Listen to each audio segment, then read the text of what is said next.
भारत में एक और आशना ने अपनी दाश्ता को बहिमाना तशद्दुद करके मौत के घाट उतार डाला। इंडिया टाइम्स के मुताबिक ये वारदात रियासत कर्नाटक के दारुल हुकूमत बंगलुरु में हुई, जहां विष्णु नामी मुलजिम और 24 साला देवी नामी मकतूला बाहम ताल्लुक में थे और इकट्ठे रह रहे थे। विष्णु को शुबा था कि देवी ने किसी और शख्स के साथ भी ताल्लुकात उस्तवार कर रखे हैं।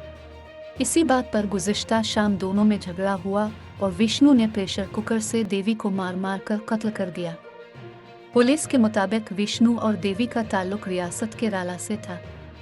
उनके ताल्लुक को 3 साल हो चुके थे, जबकि गुज़िश्ता 2 साल से दोनों इकट्ठे रह रहे थे। पुलिस ने विष्णु को गिरफ्तार कर लिया है, जिसने दौरान तफ्तीश एतराफ़ किया कि देवी की एक और शख्स के साथ कुर्बत इसे सख्त नापसंद थी और वो देवी को इस शख्स से मिलने से मना करता था, ताहम वो बाज ना आए। गुज़िश्ता रोज़ इसी बात पर झगड़ा हुआ और इश्तियाल में आकर उसने देवी पर हमला कर दिया। मकतूला देवी की बहन करिश्ना ने पुलिस को बताया है कि विष्णु और देवी के माबैन कुछ अरसे से मुसलसल झगड़ा रहने लगा था।